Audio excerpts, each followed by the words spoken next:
Hello friends, study for লক্ষ্য YouTube চ্যানেলের পক্ষ থেকে তোমাদেরকে স্বাগত জানাই। যে সমস্ত কৃষকরা 2026 সালে কৃষক বন্ধু ফর্ম ফিল আপ করেছিলে তাদের জন্য এই ভিডিওটা। যদি তোমরা সেক্ষেত্রে ঠিকঠাকভাবে ফর্ম ফিল আপ করে না থাকো তাহলে এই কারণগুলোর জন্য তোমাদের কিন্তু ফর্ম বাতিল হতে পারে এবং এক্ষেত্রে তোমাদের কিন্তু টাকা নাও ঢুকতে পারে। তো কীভাবে তোমরা ফর্ম ফিল আপ করেছিলে এবং তোমাদের কী কী ভুল তথ্য আছে সব কিন্তু এই ভিডিওটার মাধ্যমে আলোচনা করব। তোমরা যারা আগে থেকে কৃষক বন্ধু পেতে সেক্ষেত্রে কিন্তু এখানে ভেরিফিকেশান করা হচ্ছে। যেহেতু এক্ষেত্রে তোমরা যারা পিএম কিষাণ আবেদন করেছিলে এবং পিএম কিষাণও পাচ্ছ, তার সঙ্গে সঙ্গে কিন্তু এখানে ভেরিফিকেশান করার পর দেখা যাচ্ছে যে এই দুটো কিন্তু কৃষক বন্ধু এবং পিএম কিষাণ তোমরা একসঙ্গে পাবে না। এবং যারা এক্ষেত্রে কৃষক বন্ধু পাবে তাদের ক্ষেত্রে কিন্তু সঠিকভাবে কিন্তু এই ফর্মটা তারা ফিল আপ করছে কিনা সেটা দেখার বিষয়। তো এটা হচ্ছে এর ফর্ম, কৃষক বন্ধু প্রকল্প ভেরিফিকেশান। এবং প্রথমে চেয়েছে কৃষক বন্ধু আইডি নম্বর। এই আইডি নম্বরটা সকলে কিন্তু দিচ্ছে না।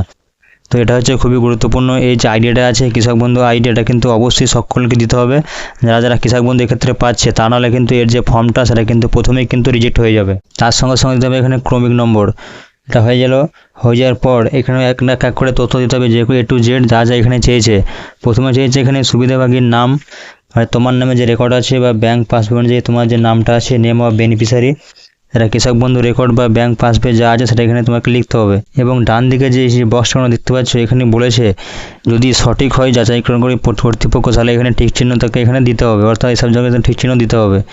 নেক্সট বলেছে এখানে পিতা, স্বামী বা অভিভাবকের নাম। যদি সুবিধাভোগী যদি অবিবাহিত হয়ে থাকে সেক্ষেত্রে তার গার্জেনের নাম লিখবে। এবং সুবিধাভোগী যদি স্বামী স্ত্রী হয়ে থাকে, স্বামী পেয়ে থাকে বা স্ত্রী পেয়ে থাকে, স্ত্রীর ক্ষেত্রে এখানে স্বামীর নাম এখানে লিখবে। নেক্সট হচ্ছে এখানে ঠিকানা। 3 নম্বরে এখানে তার ফুল অ্যাড্রেসটা তাকে এখানে লিখতে হবে, তার গ্রাম, পোস্ট অফিস থেকে শুরু করে অঞ্চল, pin number A to Z। এবং 3-এর কথা বলেছে এখানে জেলা, প্রত্যেকটা জিনিস এখানে জেলার নামটা লিখবে। 5 নম্বর হচ্ছে এখানে ব্লক, কোন ব্লকের আন্ডারে তুমি ফর্মটা ফিল আপ করছো সেটা হচ্ছে ব্লকের নামটা লিখবে। গ্রাম পঞ্চায়েত, মৌজা, এবং এই সমস্ত লেখার পর এখানে চলে আসবে নিচের দিকে। এখানে চেয়েছে ব্যাংকের বিবরণ, অর্থাৎ যে ব্যাংকের বইটা তুমি কৃষক বন্ধুর সঙ্গে আপডেট করেছিলে বা বইটা দিয়েছিলে সেই বইটা তোমাকে ফিরে এখানে দিতে হবে যেন KYC সম্পূর্ণ করা থাকে এবং বইটা যেন অবশ্যই চালু থাকে। এখানে বলেছে ব্যাংকের নাম এবং শাখা, নেম অফ ব্যাংক এবং ব্রাঞ্চ, অর্থাৎ কোন ব্যাংকের নাম, কোন ব্যাংকে তুমি এখন খুলেছো, স্টেট ব্যাংক না পাঞ্জাব ন্যাশনাল ব্যাংক না ইউনাইটেড ব্যাংক, যে ব্যাংক আছে সেই ব্যাংকের নাম লিখবে, তার সাথে কোন ব্রাঞ্চ আছে সেই ব্রাঞ্চের নামটা এখানে লিখবে। IFSC কোডটা কিন্তু একদম কিন্তু তোমাকে নির্ভুলভাবে লিখতে হবে যেন কোথাও ভুল না হয়। IFSC কোডটা কিন্তু সবাইকার ব্যাংকের উপরে লেখা থাকে, অথবা যার ব্যাংকের উপরে লেখা নেই সে কিন্তু সরাসরি ব্যাংকের থেকেও কিন্তু এটা জানতে পারবে, অথবা মোবাইলে চেক করলেও সে পেয়ে যাবেন ইন্টারনেট থেকে। এরপর সেখানে ব্যাংক অ্যাকাউন্ট নম্বর, যে ব্যাংকে বইটা দেওয়া ছিল সেই ব্যাংকের অ্যাকাউন্ট নম্বরটা এখানে সকলে লিখে দেবে। নেক্সট বলা হয়েছে এখানে আধার সংযুক্ত মোবাইল নম্বর, সকলে আধার কার্ডের সঙ্গে যে মোবাইল নাম্বারটা যুক্ত করা আছে সেই মোবাইল নাম্বারটাই কিন্তু এখানে লিখতে হবে। অন্য কোনো মোবাইল নাম্বার দেখলে কিন্তু এক্ষেত্রে হবে না, ফর্মটা তোমার রিজেক্ট হয়ে যেতে পারে। নেক্সট হচ্ছে আধার নম্বর, সকলে নির্ভুলভাবে নিজের আধার নম্বরটা লিখবে। এপিক নম্বর। নেক্সট বলেছে এখানে পিএম কিষাণের সুবিধা হবে কিনা, যদি সেক্ষেত্রে পিএম কিষাণ পেয়ে থাকে সেক্ষেত্রে এখানে ইয়েস লিখতে হবে, এবং না পেয়ে থাকলে কিন্তু এখানে নো লিখতে হবে। এটা হয়ে গেলে চলে আসবে এখানে প্রধান পেশা, অর্থাৎ বলেছে এখানে কৃষি বা কেন্দ্রীয় সরকার, রাজ্য সরকার বা যে কোনো সংস্থা সরকারি প্রতিষ্ঠানে কোনো কাজ করে কিনা বা এক্ষেত্রে কোনো পেনশন পায় কিনা, যদি সেক্ষেত্রে সঠিক তথ্য কিন্তু এখানে তোমাকে অবশ্যই দিতে হবে, কোনো ভুল তথ্য দিলে কিন্তু চলবে না। নেক্সট বলেছে এখানে জমির পরিমাণ, ল্যান্ড হোল্ডিং ডিটেলস, অর্থাৎ তোমার কত একর জমি আছে সেটা কিন্তু এখানে একরে লিখতে হবে। তার সঙ্গে GL নম্বর এখানে লিখবে, তার সঙ্গে খতিয়ান নম্বর, দাগ নম্বর এবং জমির পরিমাণ, একরে কত পরিমাণ জমি আছে সেটা কিন্তু এখানে লিখতে হবে।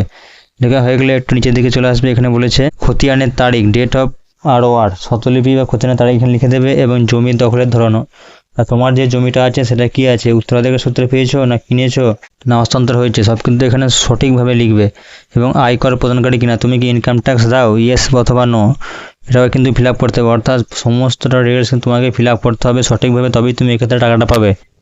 নেক্সট বলেছে এখানে ডিটেলস, অর্থাৎ আবেদনকারী যদি স্বামী বা স্ত্রী হয়ে থাকে সেক্ষেত্রে কিন্তু ডিটেলস এখানে দিতে হবে। নেম অফ স্পুস, অর্থাৎ স্বামী স্ত্রীর নাম, অর্থাৎ আবেদনকারী যদি স্বামী হয় সেক্ষেত্রে সেটা স্ত্রীর নাম লিখবে, আর স্ত্রীর যে ব্যাংক অ্যাকাউন্ট সেটা ডিটেলস লিখবে, কোন ব্যাংকের বই, শাখার নাম, তার IFSC কোড, অ্যাকাউন্ট নম্বর, তার আধার কার্ড, তার সঙ্গে চাইছে এখানে আধার নম্বর, ভোটার কার্ড এবং আধার লিঙ্ক করা মোবাইল নম্বর, কৃষক বন্ধু বেনিফিশিয়ারি কিনা কিন্তু অবশ্যই জানতে চেয়েছে, যদি থাকে সেটা লিখতে হবে, এবং PM কিষাণ পাই কিনা সেটাও লিখতে হবে। এবং সেক্ষেত্রে তোমার স্ত্রীর যে ডকুমেন্টস, প্রধান কৃষি কী কী কাজ করে সেটা কিন্তু এখানে লিখতে হবে। ঠিক একইভাবে যদি এক্ষেত্রে আবেদনকারী যদি স্ত্রী হয়ে থাকে তাহলে সেই ক্ষেত্রে স্বামীর ডিটেলস এখানে ফিল আপ করবে। নেক্সট এখানে বলা হচ্ছে এখানে অঙ্গীকার, অর্থাৎ উপরে তুমি যে সমস্ত তথ্য লিখেছো সেটা যেন সত্যি হয়ে থাকে, তাহলে কিন্তু তুমি এক্ষেত্রে পরবর্তীকালে তুমি এখানে সুবিধা পাবে। এবং এই যে এখানে লেখা আছে সিগনেচার অফ বেনিফিশিয়ারি, অর্থাৎ যে এক্ষেত্রে আবেদন করছে তাকে কিন্তু এখানে সাইন করতে হবে।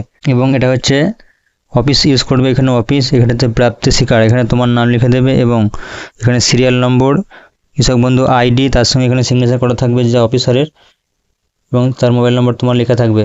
এই হলো সম্পূর্ণ ডিটেলস। ঠিক একইভাবে তোমার কিন্তু এই যে ফর্মটা এটা কিন্তু ফিল আপ করতে হবে। যদি এইভাবে ফিল আপ করে থাকো তাহলে কিন্তু তোমার ফর্মটা কিন্তু অবশ্যই সঠিক হয়েছে এবং এক্ষেত্রে তুমি কিন্তু পরের মাস থেকে কিন্তু টাকা ঢোকা শুরু হয়ে যাবে। ভিডিওটি ভালো হলে একটা লাইক করবে এবং সকলকে শেয়ার করে দাও এবং চ্যানেলটিকে সাবস্ক্রাইব করে রাখবে এই ধরনের ভিডিও পেতে। ধন্যবাদ।